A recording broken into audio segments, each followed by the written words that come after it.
I think we're live. I think we're doing it. This is live, live, live. It's all the way live.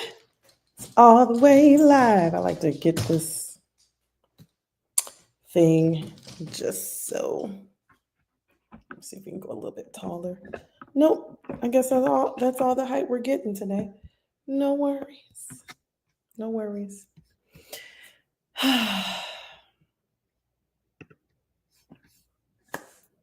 Hey, bold ones out there. I am Takenya, and this is Voice Notes from the Throne.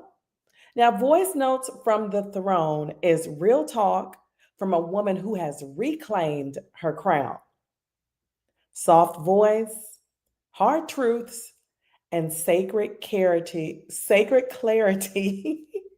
is what I'm bringing you with soul authority. And this one is personal. This one's personal, and this one's very sacred to me because I remember the weight of silence. I remember how heavy it was, how heavy I was physically, mentally, just the weight of silence. And I remember what it cost me to stay quiet, just to be easier to love, just to keep the peace, just to keep things manageable, just to be less of myself.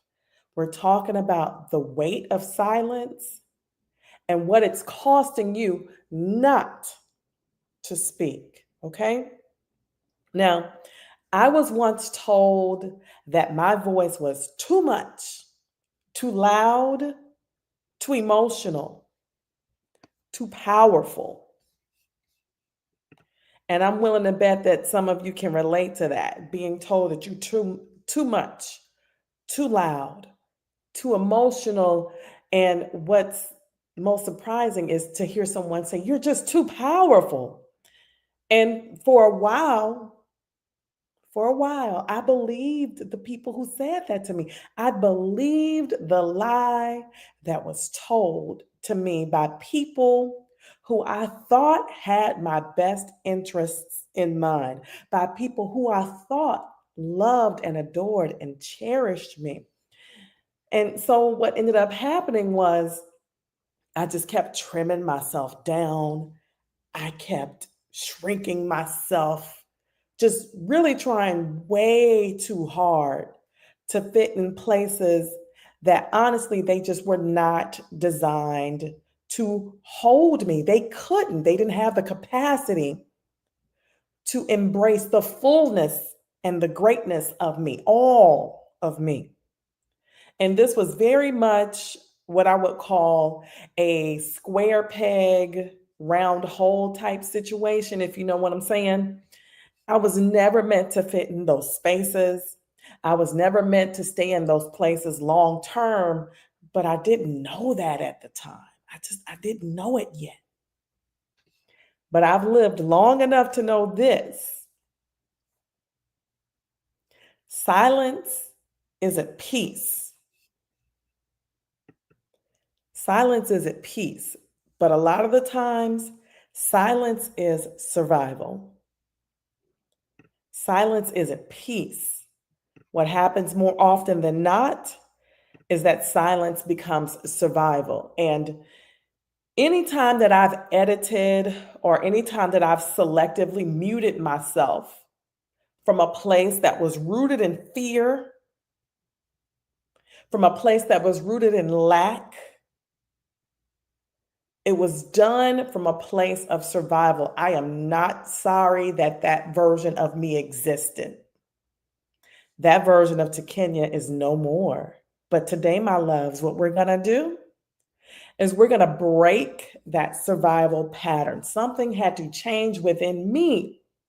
And I'm hoping that by me lifting my voice today, that we can go far together. I'm right here with you. I'm right here with you. So let's go. Let's look at what is this? Habit number one, silent habit number one, which is over Over explaining. I know somebody identifies with this. I know someone identifies with over explaining, and I can tell you that personally, this ran very deep for me because when I was a child, I would get in trouble for asking questions. That sounds weird, right? As a child, I would get in trouble for asking questions that the adults didn't know the answers to. I was just curious. I mean, I'm 8, I'm 6, I'm 7. I have questions. I'm seeking clarity. As a teenager in ministry spaces and music spaces, I don't know if you know this about me, but at the age of 15 years old, I was in charge of all the music for church. From the rooter to the tutor, from the ushers marching in, from the ushers marching in the back door to the choir coming in from the other side. I was in charge of that entire experience, that entire sonic playground, that entire sonic 1 act, 2 act, 3 act play of the business of the Black Baptist Church. That is a lot of responsibility at the age of 15. 15? Can you imagine being 15 years old and having to tell your aunt she's singing the wrong note? You want to mind your elders, but at the same time, you have to correct. You have to correct your. You have to correct your elders when there's an error. You have to correct the mistake because you want things to sound good. But I'm 15, and so that dynamic could be something, okay? In military spaces, I'm a veteran as well. 10 years in 94th Cash as a 68 Juliet. In military spaces, I was trained to talk just enough, but never too much, never too much, as the great Luther Vandross would say. And what ended up happening was I started over explaining. I would use 100 words when all I needed was 10. I was trying to compensate for something. 10 words would do. I would just try to sound more polished and I would just try to earn my space as if I didn't already belong. I didn't know that at the time. I remember one time I was at this gig. Yes, I'm a musician as well. I was performing at a private gig and they loved my sound. I can sing a great love song. Turn down the lights, turn down the bed, turn down these voices inside my head. I mean, I can give it to you, all right? Or I can make it hype. Whatever the occasion calls for, I can deliver. I know the power of my voice. But at this gig, in between songs, somebody pulled me to the side and they were like, why don't you give us a little smile? Smile a little bit more. Smile a little bit more in between the songs. You seem, and the word that was used was intense. You seem intense. That's another veiled, you're too much. You seem intense, okay? And the whole thing was, I wasn't intense. If there was anything that was intense, I was focused. That was intense. That was intense.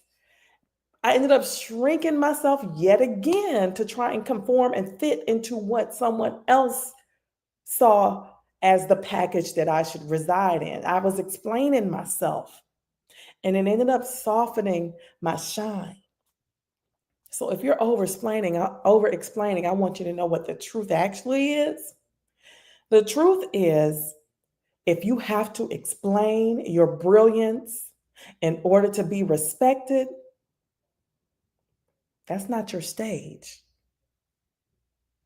If you have to explain your brilliance in order to be respected, simply put, that is not your stage.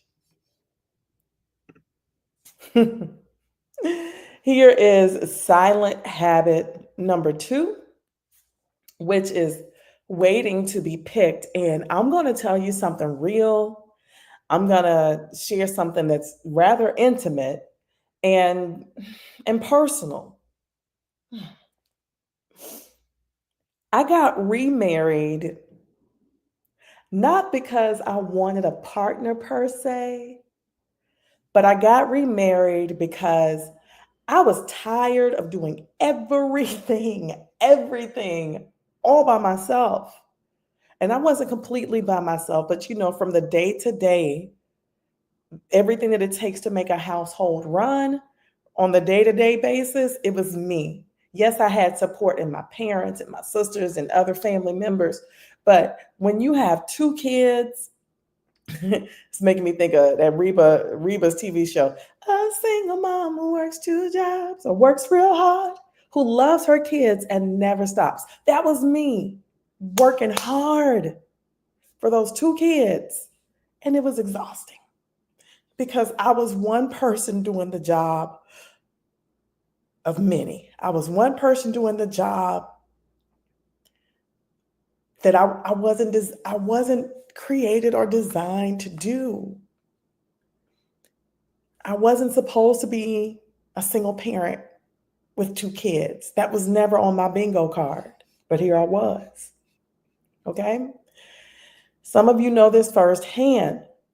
The single parent shuffle is absolutely not for the faint of heart. It's not. It's hard enough when there's two people. And when there's a two-parent household, things can be hard enough with two functioning adults in the same house, same residence, to tend to the needs of children. And most of the time when people are getting married, they're not thinking, I can't wait to get divorced. And I'm willing to tell you this, I'm gonna go another further. Most of the time when people are having children, they're not thinking, oh, I can't wait to raise them by myself either.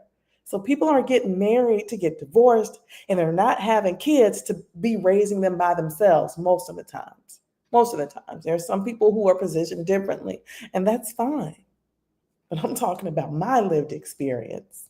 And what I wanted and what I craved was softness. I wanted a place where parenting, the lift of parenting, was something that was shared. I had two brilliant kids at the time, and I thought I had finally, I had finally been picked.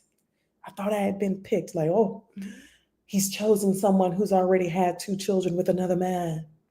Ooh. I was basing, I'm gonna get to it. I'm gonna get to it.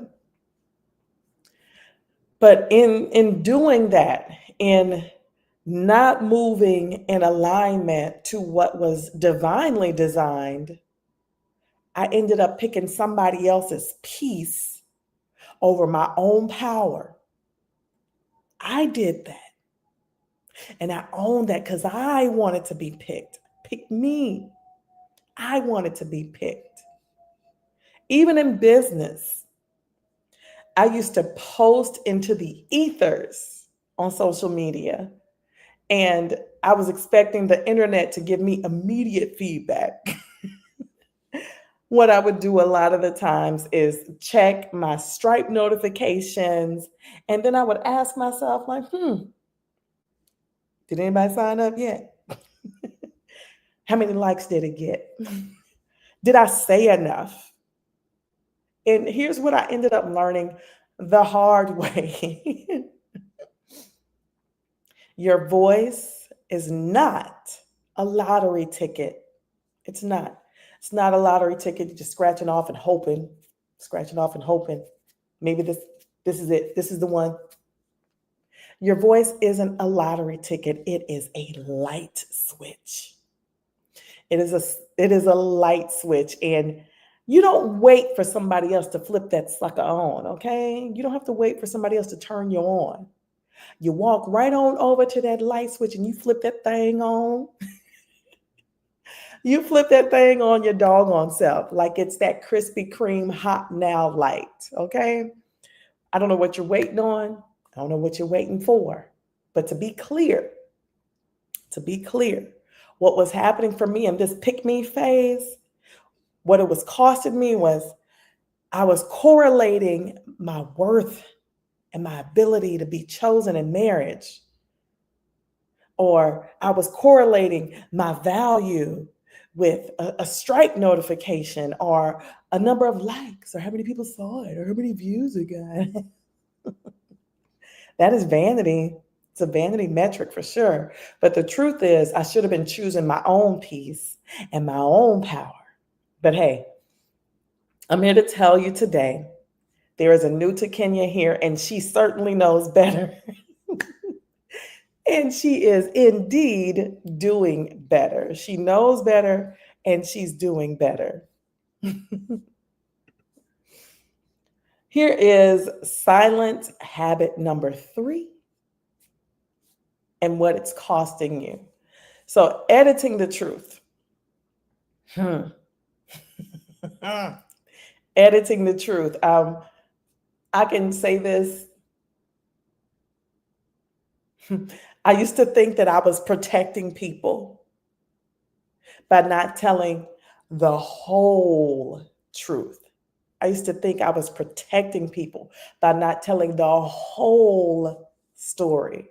So, what may have shown up on social media is I received flowers upon my arrival from a business trip. I got flowers. You post a picture of you and the flowers and a smile on your face.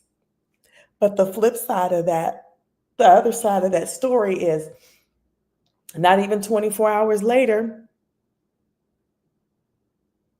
the truth is I was treated with contempt and disregard, not even 24 hours later. So I get flowers today and literally your feet the next day. There's more to that, but I won't get into it. In my last marriage, I got really quiet. And people who know me know that that is not like me at all. In my last marriage, I got really quiet.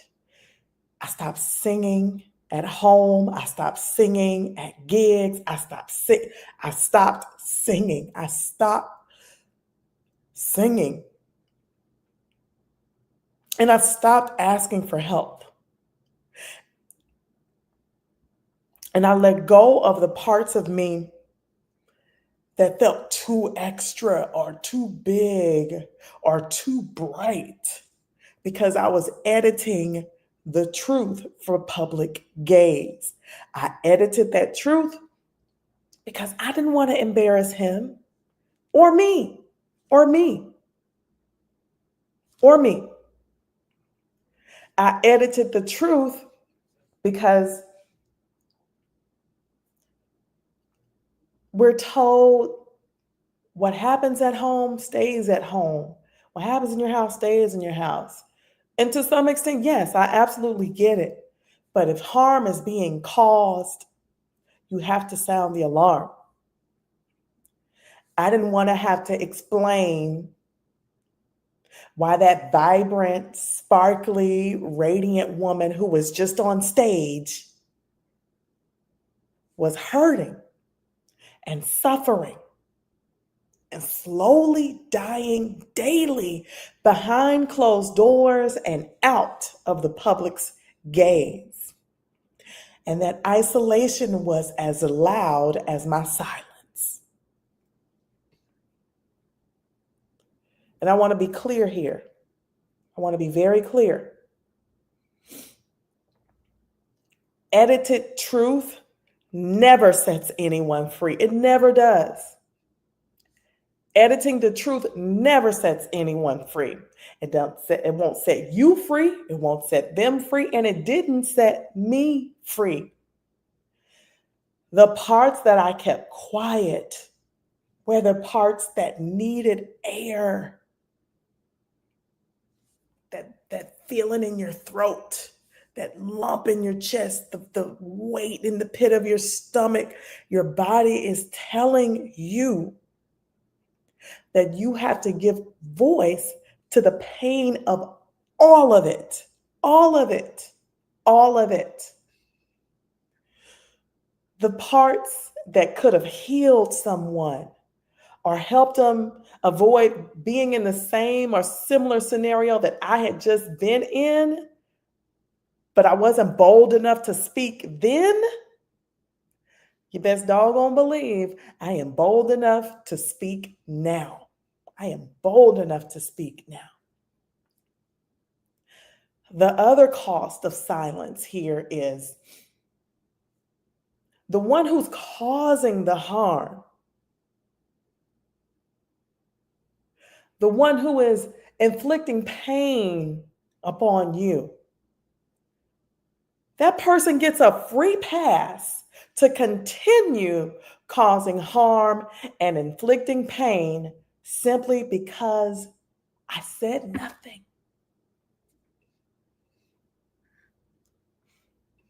And for a long time, I'm talking years, I said nothing. I didn't speak up. I didn't cry out. I didn't open my mouth. I didn't tell the whole truth. I edited it.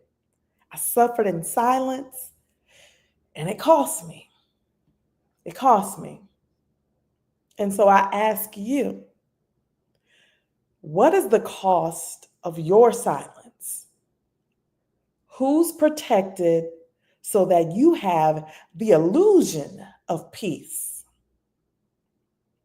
Who is helped because you verbalized the violation? And who gets free when you find the freedom of your voice? Who gets free when you find the freedom of your voice? These are questions that need answers, okay? Yes, they do. Before we close today, I just want you to breathe this in. Breathe this in. Your silence was once a survival tool, but here's what it's costing you: visibility, peace, power, and your purpose. You are here for a reason. My days are divinely designed and in alignment to my assignment. You are here for a reason. Okay? Now, you've tried being agreeable. And I'm not just talking about in our close, intimate relationships and partnerships.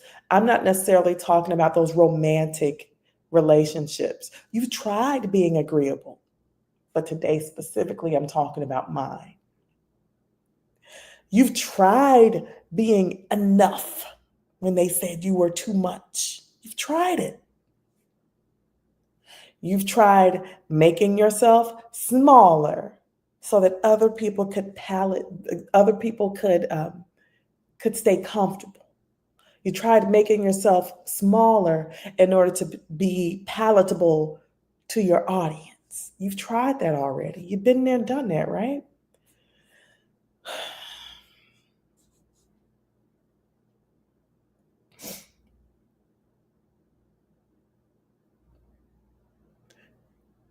Your voice was never meant to shrink in order to fit. Your voice was never meant to shrink in order to fit. It was built to resonate. So when I created the Sacred Voice check-in, it wasn't just to help people speak better. You can get public speaking anywhere. You can get it anywhere. People come to me because I help them remember. I help them remember their resonance. People come to me because I help them mind that gap between what's in their heart and what comes out of their mouth. And if you've ever felt that knot in your throat, you know what I'm talking about. You know what I'm talking about. If you've ever felt that tightness in your lips, if you've ever felt that ache in your belly when you didn't say what you know needed to be said, this session is for you.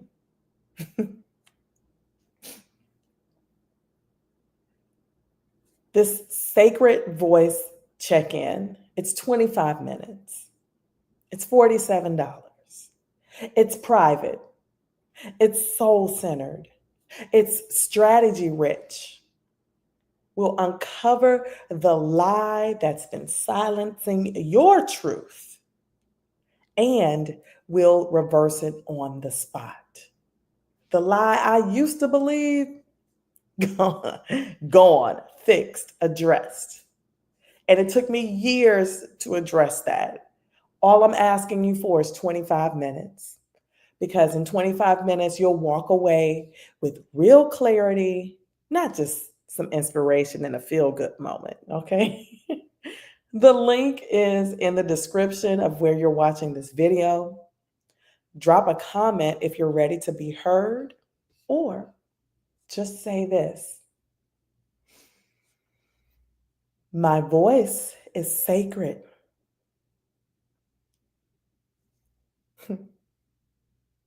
My voice is sacred. It feels good. I'm Takenya Freeney, and this has been Voice Notes from the Throne. Real talk from a woman who's reclaimed her crown. I'll see you next time, and until then, speak boldly, rest deeply, love loudly, because silence costs too damn much. Bye.